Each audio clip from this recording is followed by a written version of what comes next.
Nixon looks great for re-election in 1972.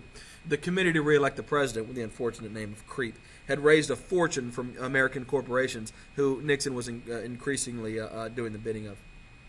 Of course, his opening up relations with China had really energized the country and really shown him in a very favorable light.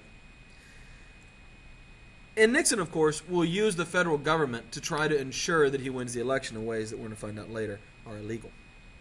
Nixon also urges George Wallace, the old governor of Alabama, segregation today, segregation tomorrow, segregation forever, that guy, to run in the South.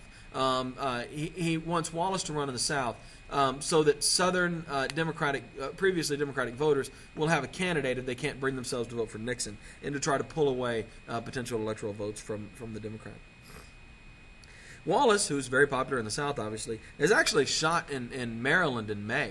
The guy who shot him was just crazy. He decided he wanted to become famous, and the way he was going to do that was by shooting a presidential candidate. He tried to get McGovern, the Democrat, and Nixon, the Republican candidate, but the security was too tight. And so Wallace, who was running a much smaller campaign, he was able to get to.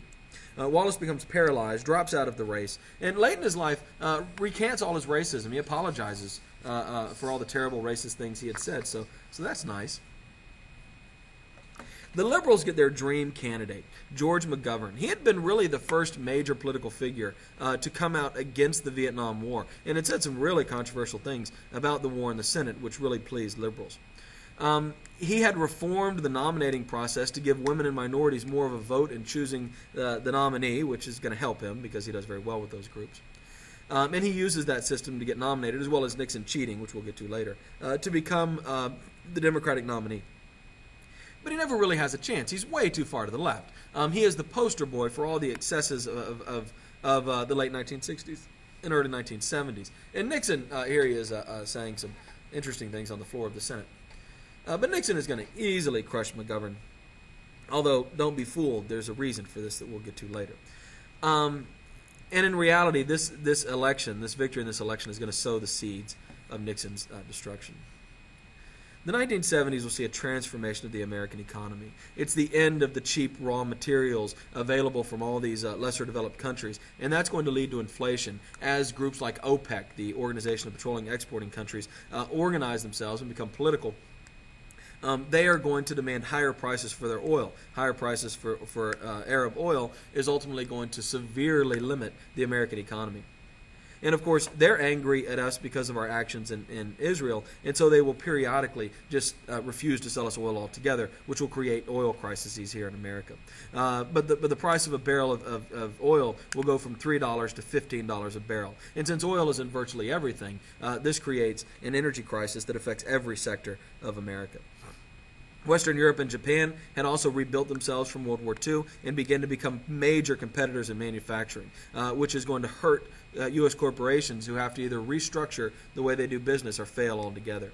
Hundreds of thousands of Americans lose good jobs as those jobs begin to go overseas, or they just lose out to foreign competitors in these parts of the world that have been rebuilt from the war. And the middle class begins to shrink.